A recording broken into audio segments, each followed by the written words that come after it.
இன்றைக்கி வறுத்து எடுத்த சிக்கன் பிரியாணி தான் நம்ம செய்ய போகிறோம். வறுத்து எடுத்த சிக்கன் பிரியாணிக்கு முதல்ல சிக்கன் நல்லா க்ளீன் பண்ணிவிட்டு 65 போடுற மாதிரி கொஞ்சம் காரத்தூள், கொஞ்சம் கரம் மசாலா, கொஞ்சம் உப்பு, மஞ்சத்தூள் சேர்த்து நல்லா பிசைஞ்சு அதை நல்லா பொரித்து, ரொம்ப பொரிய வேணாம், அது கொஞ்சம் ஒரு அரைவாசி வெந்தால் போதும், பாதி வெந்தால் போதும். அதை வச்சு எடுத்துக்கலாம். அதுக்கப்புறம் எப்பவும் போல் பிரியாணிக்கு எண்ணெய் ஊற்றி பட்டை கிராம்புலாம் போட்டு தாளித்து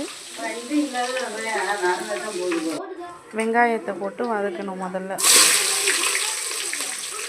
வெங்காயம் நல்லா வதந்ததும் தக்காளி, பச்சை மிளகாய், புதினா, கொத்தமல்லி எல்லாம் போட்டு அதுக்கு எடுத்துக்கணும்.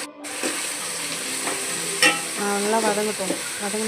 நல்லா பிரியாணிக்கு முதல்ல வெங்காயம் தக்காளிலாம் நல்லா வதங்கி இருக்கணும். அப்போ தான் அதோட டேஸ்ட்டெல்லாம் அதில் இறங்கி வதங்கினதும் இஞ்சி பூண்டை போட்டு நல்லா வதக்கிடுங்க. இஞ்சி பூண்டை கொஞ்சம் கம்மியாகவே சேர்த்துக்கணும், இஞ்சி பூண்டு எப்பவுமே. அப்புறம் பிரியாணி மசாலா, காரத்தூள், மஞ்சத்தூள் அதை நல்லா போட்டு வதக்கி எடுத்துக்கணும். நல்லா வதங்கட்டும். நல்லா அந்த மசாலாலாம் அந்த வெங்காயம் தக்காளி கூட சேர்ந்ததுக்கப்புறம் நம்ம பொரிச்சு வச்ச சிக்கன் எடுத்து நம்ம பாதி தான் வேக வச்சுருக்கிறோம், அதை எடுத்து இப்போ இதில் போட்டு சேர்த்துக்கணும். இது சேர்த்து நல்லா வதக்கணும். அது நல்லா வதங்கினதும் நம்ம 4 கிளாஸ் அரிசி வச்சுருக்கோம்.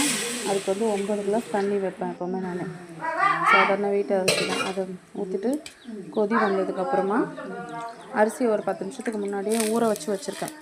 அந்த அரிசி அதில் சேர்த்துக்கிறேன். அதுக்கப்புறம் நமக்கு அதுக்கு எவ்வளோ தேவையோ உப்பு, அந்த உப்பை சேர்த்து மூடி வேண்டியதான். மூடி ஒரு 10 நிமிஷம் கழித்து எடுத்தால் சாதம் முக்கால்வாசி வெந்துடும். ஒரு சலசலப்போடு இருக்கும்.